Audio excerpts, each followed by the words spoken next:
Hello दोस्तों, नमस्ते। कैसे हैं आप? काफ़ी लंबे इंतज़ार के बाद में RSERT उदयपुर ने जो 8वीं बोर्ड परीक्षा है उसके मॉडल पेपर जारी किए गए हैं।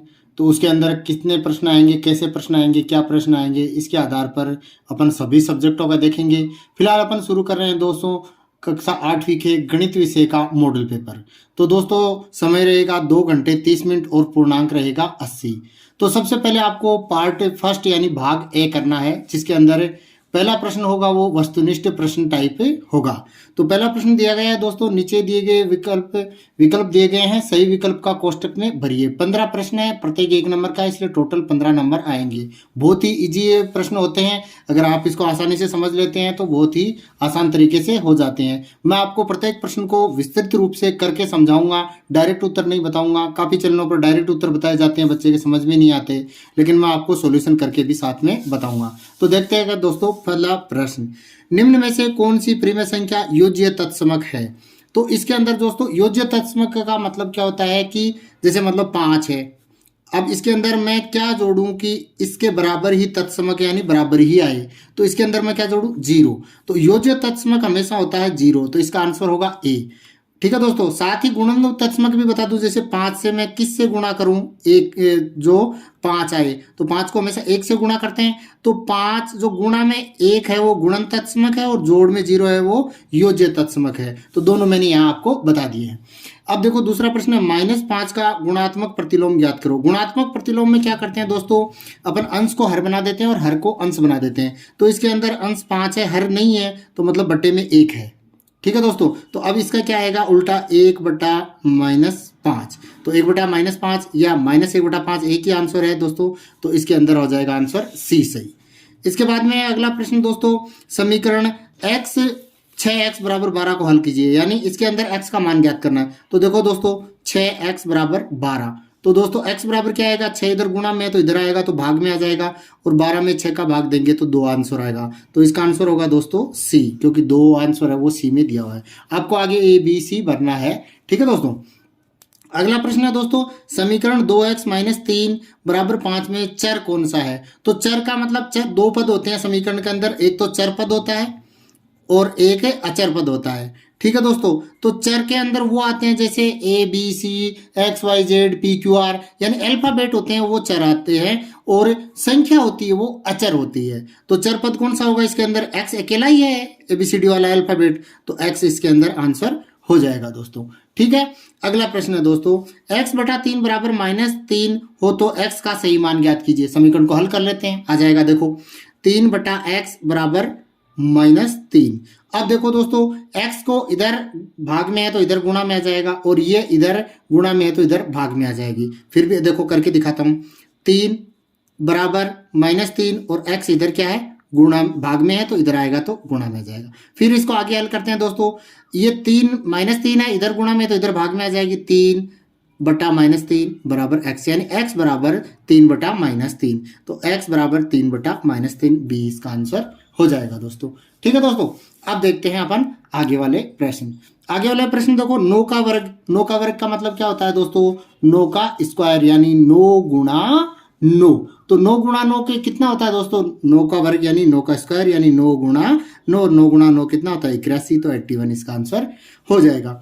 अब देखो दोस्तों 100 का वर्गमूल है, तो 100 का वर्गमूल क्या होगा दोस्तों? 100 का वर्गमूल क्या होता है? 100 का वर्गमूल आपको ज्ञात भी होगा, जैसे मैंने आपको पहले भी बताया था कि 1 से लेकर 20 संख्याओं तक का वर्ग आपको याद कर लेना है। अगर आपको वर्गमूल नहीं आ रहा है तो फिर भी मैं बताता हूँ, 100 का वर्गमूल 10 होता है, क्योंकि 10 का वर्ग करते हैं तो 10 गुणा 10 बराबर क्या होता है? 100 होता है। तो इसका आंसर आ जाएगा ए।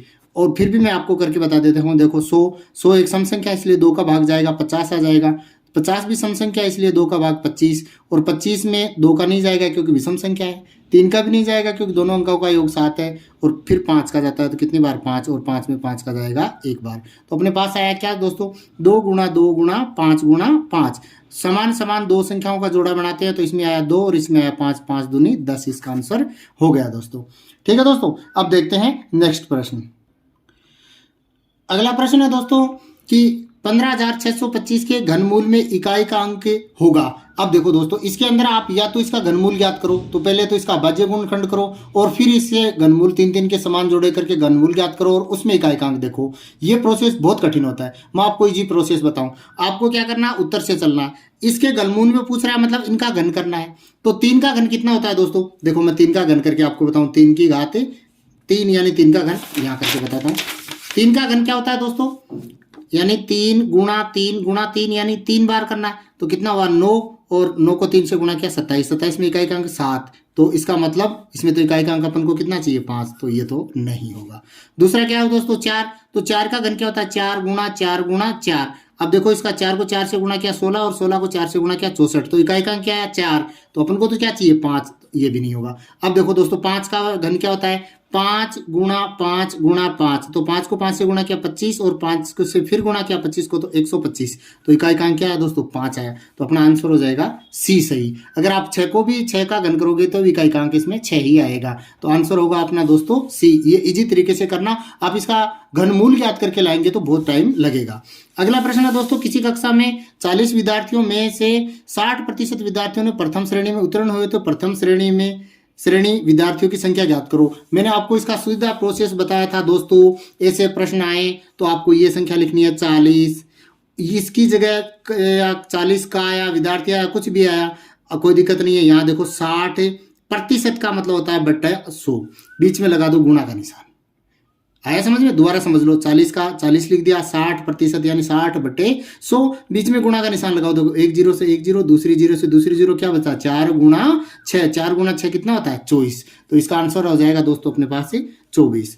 अब देखो दोस्तों, 10वां प्रश्न है, 2 की घात -4 का गुणात्मक प्रतिलोम है। अब देखो इस क्वेश्चन को इसने डीपली लिया, थोड़ा सा इसको समझना पड़ेगा, वरना आंसर गलत होने के चांस बहुत ज्यादा होते हैं ऐसे प्रश्नों में। पहले गुणात्मक प्रतिलोम का मतलब अंश को हर बनाना और हर को अंश बनाना। तो इसमें अंश तो 2 की घात -4 है, हर कितना दोस्तों?